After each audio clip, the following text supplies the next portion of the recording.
Hello friends, welcome to blue रिपोर्टेंट। इस video में हम देखेंगे about the counselling that is conducted by the veterinary council of India for the admission to the BVSc and animal husbandry course. India में करीब 6500 veterinary की seats हैं, जिसमें से जो 5000 सीट्स हैं गवर्नमेंट की सीट्स। 5000 सीट्स में से जो 15% सीट्स होती हैं, ये होती हैं ऑल इंडिया कोटा की सीट। तो जो ऑल इंडिया कोटा की सीट्स होती हैं उसमें जो काउंसलिंग होती है it is conducted by the veterinary council of India. Means यहाँ पर ऑल ओवर इंडिया से कोई भी कैंडिडेट पार्टिसिपेट कर सकते हैं, और जो स्कोर कंसीडर किया जाता है वो कंसीडर किया जाता है नीट का स्कोर। उस साल का जो नीट का स्कोर होगा उसको कंसीडर किया जाएगा फॉर द काउंसलिंग। बाकी जो 85% सीट्स होती हैं, 85% सीट्स जो हैं they are state quota seats, वहां पर जो स्टेट काउंसलिंग है वो होती है। इस वीडियो में हम देखने वाले हैं कि जो ऑल इंडिया लेवल पे काउंसलिंग होती है उसका पूरा प्रोसीजर क्या होता है, फीस क्या होता है, फ्लोट क्या होता है, और वो बाकी सारी चीजें जो कि आपको रिक्वायर्ड होंगी before going into the counselling. तो चलिए वीडियो शुरू करते हैं। सो यहाँ पर हम 2023 को लेने वाले अपना बेस ईयर कि 2023 में काउंसलिंग कैसे हुई थी, और उसी के बेस पे हम देखेंगे कि पूरा प्रोसीजर क्या रहता है। तो जब नीट के एडमिशन हो जाते हैं, बीवीएससी के एडमिशन उसके बाद स्टार्ट होते हैं। सो जो काउंसलिंग का प्रोसीजर है वो आपका स्टार्ट हो जाता है करीब सितंबर से। मीन सितंबर में जो वीसीआई का नोटिफिकेशन है वो आ जाता है और वहां से काउंसलिंग स्टार्ट हो जाती है, और सितंबर और अक्टूबर इन 2 मंथ में जो पूरा काउंसलिंग का प्रोसीजर है वो चलता है। काउंसलिंग जो होती है वो टोटल 4 राउंड्स में होती है, round 1, round 2, third is mop up और fourth is stray vacancy round. हर राउंड का जो प्रोसीजर है वो अलग होता है। चलिए देखते हैं क्या क्या होता है procedure. So before going to the procedure जो कुछ बेसिक बातें वो देख लेते हैं। सो जो BVSc and AH bachelors of veterinary science and animal husbandry, ये 5.5 साल का कोर्स होता है।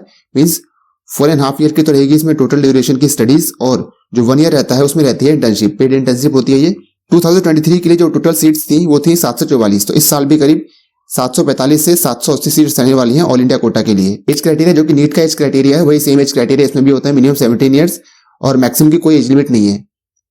एसेंशियल क्वालिफिकेशन जो है आपको उस साल का जो नीट है वो क्वालिफाई होना चाहिए। जो रिजर्वेशन है वो जो गवर्नमेंट ऑफ इंडिया की गाइडलाइंस है उसी के अकॉर्डिंग रिजर्वेशन जो है वो चलता है। 15% for the SC, 7.5% for the ST, 10% for the EWS and 27% for the OBC NCL, and 5% seats are reserve for the physically challenge candidates. So counselling का पूरा प्रोसीजर क्या होता है, चलिए इसको देखते हैं। तो सबसे पहले जो वेटनरी काउंसिल ऑफ इंडिया है वो कुछ इस तरह का अपना शेड्यूल निकालती है कि काउंसलिंग की जो डेट्स हैं वो क्या रहने वाली हैं। तो सबसे पहले आपको वेटनरी काउंसिल ऑफ इंडिया की साइट पे आके अपने आपको करना पड़ेगा रजिस्टर में आपको वहां पर जो फीस है वो पेमेंट करनी पड़ेगी। अभी देखते हैं फीस कितनी होती है। उसके बाद होती है चॉइस फिलिंग। मीन्स पहला स्टेप हो गया रजिस्ट्रेशन का, दूसरा स्टेप हो गया चॉइस फिलिंग का, तीसरा स्टेप होता है seat allotment, fourth step is announcement of result, और जो 5th स्टेप होता है वो होता है रिपोर्टिंग का। तो ये टोटल 5 स्टेप में काउंसलिंग जो है वो चलती है। तो पहले स्टेप में क्या होता है, जब काउंसलिंग स्टार्ट होती है तो वीसीआई का जो पोर्टल है वो ओपन हो जाता है। उसमें जो आपका नीट का एप्लीकेशन नंबर है उससे लॉगिन करके जो आपकी डिटेल्स थी वो सारी उस पर आ जाएंगी, वहां लॉगिन करके, और आपको वहां पर कर लेना होगा रजिस्टर करने के बाद आपको उसमें चॉइस फिलिंग करनी होती है। चॉइस फिलिंग में क्या करना होता है कि आप कितनी भी चॉइस फिलिंग कर सकते हैं। मीन्स जो भी आपको कॉलेज चाहिए उस कॉलेज के अकॉर्डिंग आप एक प्रेफरेंशियल लिस्ट बना लें। लाइक सपोज करो सबसे पहले नंबर पे आपको IVRA चाहिए, सेकेंड नंबर पे आपको BHU चाहिए, थर्ड नंबर पे आपको जो गुरु अंगद देव है वो चाहिए। तो इसके अकॉर्डिंग आप एक लिस्ट बना सकते हैं अपने कॉलेजेस की कि जहां जहां पर आपको अप्लाई करना है। सो उसके अकॉर्डिंग आप जो प्रेफरेंस लिस्ट है वो भर देंगे। यहाँ पर कुछ भी ऐसा नहीं होता है कि आपको सिर्फ 5 ही कॉलेज भरने हैं, 7 कॉलेज भरने हैं। As maximum as you can, जितना भी कॉलेज आप भरना चाहें आप चॉइस फिलिंग में कर सकते हैं। दूसरी बात क्या करनी है, जब आप चॉइस फिलिंग करेंगे तो वहां पर आपको एक टैब दिखाई देगा, उस टैब में होगा लॉक का ऑप्शन। आप अपनी प्रेफरेंस सेट करें और फिर इसको लॉक कर दें, फिर प्रेफरेंस सेट करें फिर लॉक कर दें, ऐसे लॉक करते जाएं। अगर आपने लॉक नहीं किया है तो अगर आपने प्रेफरेंस सेट करके रखी है सो जिस दिन उसका एंड डे होगा उस दिन वो अपने आप ही लॉक हो जाएगी, मगर फिर भी आप लॉक कर दें। दूसरी बात क्या ध्यान रखनी है, लाइक सपोज करो आपने IVRA रखा था पहले नंबर पे और BHU रखा था दूसरे नंबर पे। अब आपको आया कि नहीं मुझे तो ये जो थर्ड वाला मैंने नंबर रखा है इस थर्ड वाले नंबर को मुझे रखना था सेकंड नंबर पे, और BHU को रखना है मुझे थर्ड नंबर पे। तो आप ये चेंज कर सकते हैं। आप जो शफलिंग है विद एनी नंबर्स वो कर सकते हैं, बट अगर एक बार आपने लॉक कर दिया तो उसके बाद आप शफलिंग नहीं कर सकते। तो फॉर्म भरते हुए आप ध्यान रखना जो फाइनल कंफर्मेशन हो इंस्टीट्यूट का उसके बाद ही आपको सारी चीजें लॉक करनी है, पहले लॉक नहीं कर देने, क्योंकि अगर आप एक बार लॉक कर दिया आपने उसके बाद दोबारा से आप उसको अनलॉक नहीं कर सकते। सो यहाँ से हो गई चॉइस फिलिंग। चॉइस फिलिंग के लिए 3 से 4 दिन का समय मिलता है, आप इसके बीच में जो फॉर्म है चॉइस फिलिंग है वो कर सकते हैं। उसके बाद आता है प्रोविजनल अलॉटमेंट लेटर। मीन्स आपने जो चॉइस फिलिंग की थी अगर आपकी जो रैंक है उसके अंदर आ गई तो आपको जो कोई भी कॉलेज है आपकी प्रेफरेंस के अकॉर्डिंग वो अलॉट हो जाएगा। जो कॉलेज आपको अलॉट हुआ है चाहे वो आपकी प्रेफरेंस में कहीं पर भी हो, आपको वहां पर जाके रिपोर्टिंग करनी ही करनी है। Candidate those who have reported to the college fill up the option for re choice filling at round 2। Means suppose करो आपको फर्स्ट राउंड में कोई ऐसा कॉलेज मिल गया जो कि आपका चॉइस का कॉलेज नहीं था, तो आप ये गलती मत करना कि आप वहां पर रिपोर्टिंग ही ना करो। आपको वहां पर रिपोर्टिंग करनी है और जो पूरा प्रोसीजर है वो फॉलो करना है।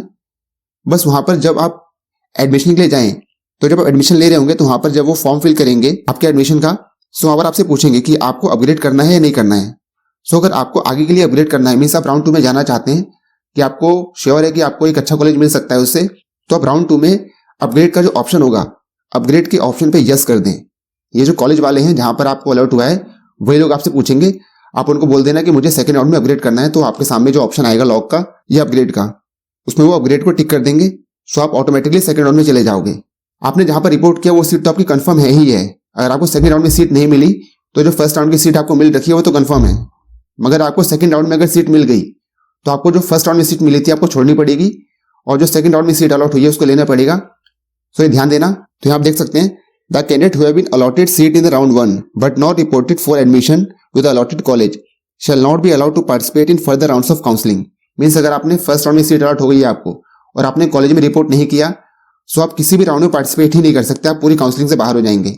तो राउंड 1 में आपको जो भी कॉलेज मिले, भले आपको पसंद का हो या पसंद का ना हो, अगर आपको लेना है बीबीएससी कोर्स में एडमिशन, सो वहां पर रिपोर्ट आपको जरूर करना है।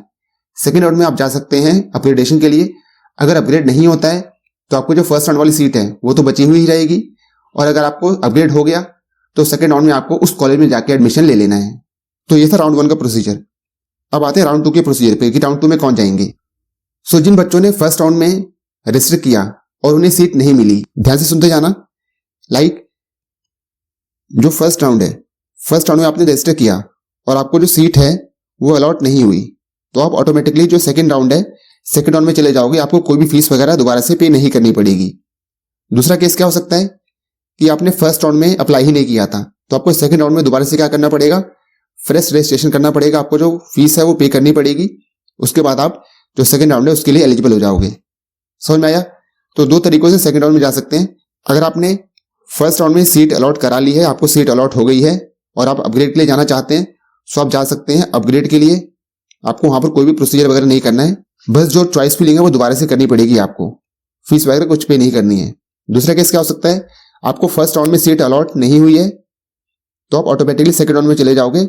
वहां पर आप जो डेट्स आएंगी, डेट्स के अकॉर्डिंग आपको जो सीट प्रेफरेंस है या जो कॉलेज प्रेफरेंस है, कॉलेज प्रेफरेंस फिल करना पड़ेगा जैसे फर्स्ट में किया था।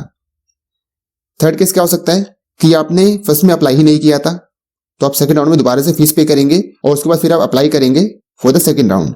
तो यहाँ आप देख सकते हैं सबसे पहले सेकंड राउंड में रजिस्ट्रेशन और पेमेंट ऑफ फीस होगा by the fresh candidate. Means जिन लोगों ने फर्स्ट राउंड में पार्टिसिपेट नहीं किया था वो लोग रजिस्ट्रेशन करेंगे और पेमेंट ऑफ फीस करेंगे। जिन लोगों ने पहले ही रजिस्ट्रेशन कर रखा था उनको दोबारा रजिस्ट्रेशन करने की कोई जरूरत नहीं है। यहाँ देख सकते हैं आप, only fresh candidates who have neither registered nor pay the registration fees in round 1। Means जो राउंड 1 में पार्टिसिपेट ही नहीं किए थे वो लोग जाएंगे सेकंड राउंड में और फीस पे करेंगे। The candidate registered in the round 1 with payment of fees need not to register separately for round 2। Means आपने अगर फीस पे कर दी है राउंड 1 में और आपको कॉलेज अलॉट नहीं हुआ है, सो आप ऑटोमेटिकली राउंड 2 में चले गए हैं। उसके बाद फ्रेश कैंडिडेट ने रजिस्टर कर लिया, जिन लोगों को सीट अलॉट नहीं हुई थी वो राउंड 2 में आ चुके हैं, राउंड 2 की डेट आ चुकी है। उसके बाद क्या करना है आपको, उसके बाद करना है आपको चॉइस फिलिंग। मींस आपको अपनी प्रेफरेंस के अकॉर्डिंग, जैसे जो फर्स्ट राउंड में किया था कि आपको अपने प्रेफरेंस के अकॉर्डिंग जो कॉलेज है वो चुनने हैं। आप कितने भी कॉलेज चुन सकते हैं, अपनी प्रेफरेंस के अकॉर्डिंग आप कॉलेज चुन लेना। उसके बाद 3 से 4 दिन तक का ये प्रोसेस चलता है चॉइस फिलिंग और लॉकिंग का। उसके बाद जो प्रोविजनल अलॉटमेंट है वो आ जाता है कि आपको जो सीट है वो अलॉट हुई है नहीं हुई है। अगर आपको सीट अलॉट हो गई है तो आपको कॉलेज में जाकर एडमिशन ले लेना है। जिन लोगों को सेकंड राउंड में सीट अलॉट हो गई है वो लोग बाकी के जो फर्दर राउंड्स हैं, मॉप अप और स्टे वैकेंसी, उसमें पार्टिसिपेट नहीं कर सकते।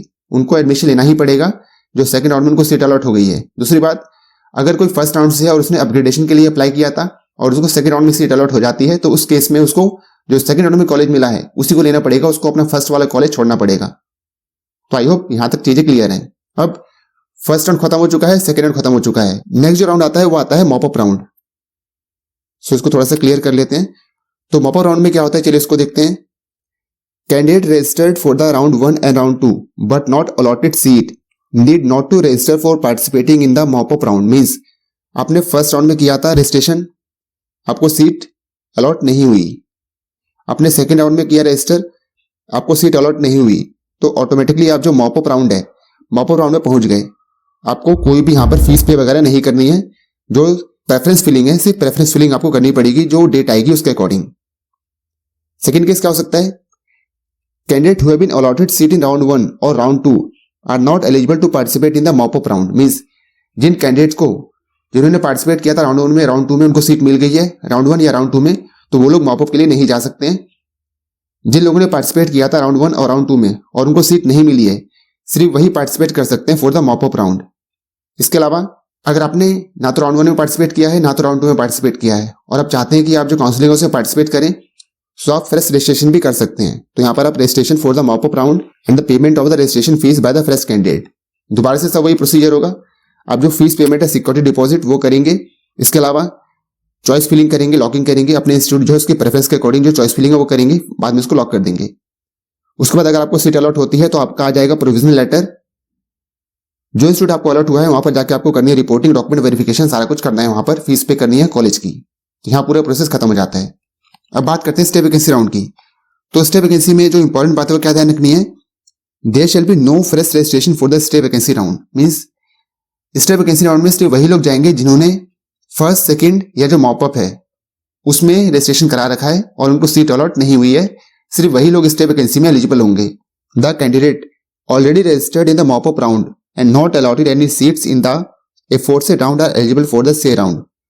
However, the candidate has to make payment for the stay round participation fees, that is security deposit.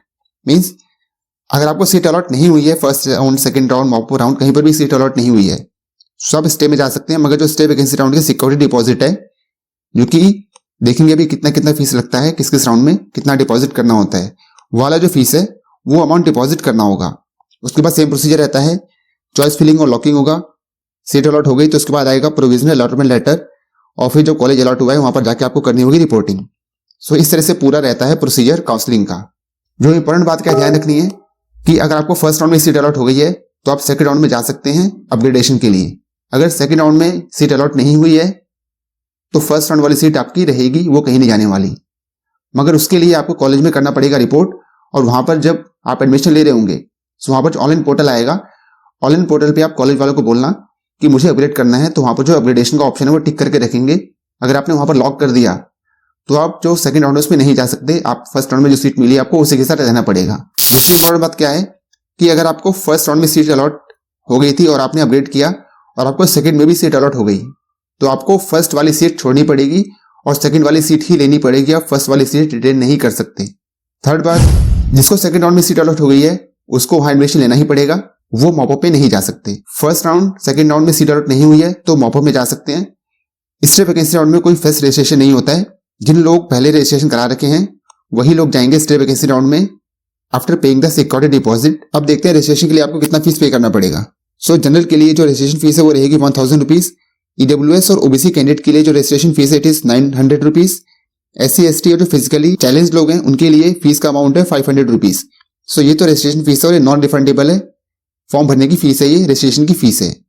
इसके अलावा आपको सिक्योरिटी डिपॉजिट भी जमा करना पड़ेगा। जनरल, ओबीसी, ईडब्ल्यूएस इन सब के लिए जो सिक्योरिटी डिपॉजिट का अमाउंट है वो 10,000 रुपये है और ये रिफंडेबल है। जब पूरा प्रोसेस खत्म हो जाएगा काउंसलिंग का, उसके बाद ये 10,000 रुपये आपके अकाउंट में, जिस अकाउंट से आपने पे किया था उसी अकाउंट में दोबारा से रिफंड हो जाएंगे।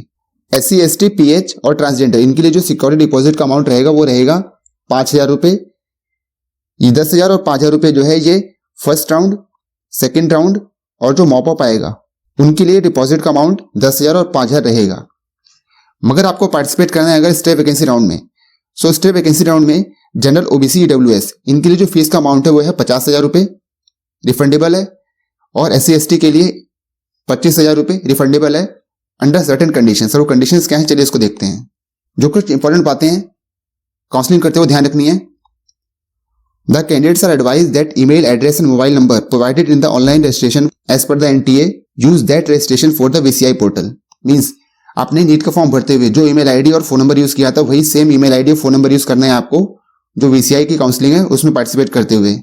नेक्स्ट जो इंपॉर्टेंट बात है, the candidate who fails to report to the allotted college or university as per the scheduled time loses his or her seat and thereafter no claim by the candidate shall be considered under any circumstances। Means अगर आपने first round में जो seat allot हुई है या second round में seat allot हुई है वहां पर रिपोर्ट नहीं किया तो आपकी सीट गई, आप उसको दोबारा से रिक्लेम नहीं कर सकते। In case of non reporting to the allotted college for admission, the candidate shall forfeit his or her claim for a seat under the 15% all India quota. Means अगर आपने कॉलेज में रिपोर्ट नहीं किया जहां seat आपको allot हुई थी, तो आप जो 15% कोटा है ऑल इंडिया कोटा, उसमें पार्टिसिपेट नहीं कर सकते for the counselling. Candidate shell produce all original documents at the college. Means जहां पर भी आपको सीट अलॉट हुई है वहां पर जब भी आप जाएंगे डॉक्यूमेंट वेरिफिकेशन के लिए, तो आपको सारे जो ओरिजिनल डॉक्यूमेंट्स है अपने वो लेके जाने हैं। ये वाला point, before locking the choice of the college the candidate can interchange the option number of times. Means जब आप चॉइस फिलिंग करेंगे तो कॉलेज की जो प्रेफरेंस ऑर्डर है वो आप ऊपर नीचे कितनी भी बार कर सकते हैं, but once the choice is locked and saved he or she can not change the option. Means अगर आपने एक बार लॉक कर दिया और सेव कर दिया तो उसके बाद आप उसको चेंज नहीं कर सकते। After filling up the registration form and locking of the choice the candidate is advise to keep the print for future reference. Means जो आपने प्रेफरेंस फिलिंग की है उसका प्रिंट आएगा, वो प्रिंट आपको रख लेना है। The candidate who have allotted seat in the round 1 but not reported for admission to the allotted college shall not be allowed to participate in the further rounds of counseling। Means first में आपको college allot हुआ, आपने report नहीं किया तो आप counselling से बाहर। जो स्टे वैकेंसी राउंड उसके लिए देख सकते हैं आप। The candidate registered for the mop up round of counselling will only be eligible to participate in the stray round. Means आपको अगर फर्स्ट और सेकंड में सीट अलॉट नहीं हुई तो मॉपअप में तो आप जाएंगे ही जाएंगे। तो जो लोग मॉपअप में काउंसलिंग में पार्टिसिपेट किए हैं सिर्फ वही स्टे राउंड के लिए एलिजिबल होंगे, ध्यान रखना। नेक्स्ट पॉइंट ये दे सकते हैं, additionally the candidate have to pay fees of 50,000 for general OBC WS and 25,000 for SC ST PH to participate in the stay round। में 50,000 और 25,000 कैटेगरी वाइज ये फीस लगेगी। जो नेक्स्ट इंपॉर्टेंट पॉइंट आता है ये, in the event of the candidate allotted seat in the stay round and fails to report or take admission in the college within the stipulated time, the stay round participation fees shall be fortified by the council and in this regard no correspondence under any circumstance shall be entertained and the candidate shall have no rights to claim the seat। Means अगर आपको stay में कोई college allot हो गया, आपने जो stay round है stay round में पार्टिसिपेट किया और आपको जो कॉलेज है वो अलॉट हो गया, इसके दौरान आपने 50,000 रुपए की जो फीस है वो तो पे की ही थी, जो काउंसलिंग फीस है। अब अगर आपने कॉलेज में एडमिशन ले लिया तब तो जो 50,000 रुपए है जिस अकाउंट से आपने पे किया था उस अकाउंट में दोबारा से वापस आ जाएंगे। मगर आपने कॉलेज में रिपोर्ट ही नहीं किया तो ये जो 50,000 रुपए थे ये वापस नहीं आने वाले। तो स्टे राउंड में आप ध्यान से पार्टिसिपेट करना। नेक्स्ट 2 पॉइंट देख सकते हैं आप। The fees paid for appearing in the stray round will be refunded in the same account from which the amount has been paid after the completion of the counselling. Mean जिस account से आपने पे किया था, seat नहीं मिली है तो दोबारा से उसी जो अकाउंट है उसमें वापस पैसे आ जाएंगे। Next, the stray round fees shall be refunded to all such candidates who are not allotted any seat and those who have reported and taken admission against the allotted seat। मीन्स जिन लोगों को seat allot नहीं है उनके पैसे वापस आ जाएंगे। जिन लोगों को सीट अलॉट हो गई है और उन्होंने एडमिशन ले लिया है उनको भी जो उनका अमाउंट है वो रिफंड कर दिया जाएगा उसी बैंक अकाउंट में। The candidate who are allotted seat will not be eligible to appear for the stray round. Means जिन कैंडिडेट को सीट अलॉट हो गई थी उन्होंने रिपोर्ट किया है या नहीं किया है वो स्टे में पार्टिसिपेट नहीं कर सकते हैं। सो आपको सीट मिली है तो रिपोर्ट करना ही करना है आपको। सो ये थी जानकारी about the counselling process that is conducted by the veterinary council of India for admission to the bachelors of veterinary science and animal husbandry course. अगर आप काउंसलिंग से रिलेटेड कोई भी दिक्कत आती है तो you can comment in the comment section, I will definitely answer. ऐसे ही इंटरेस्टिंग और नॉलेजफुल वीडियो के लिए सब्सक्राइब करें द प्लेरिपोर्टेंट को और वीडियो को ज्यादा से ज्यादा शेयर करें अपने दोस्तों के साथ। मिलते हैं फिर किसी नए वीडियो में किसी नए टॉपिक के साथ, तब तक के लिए थैंक्स फॉर वॉचिंग।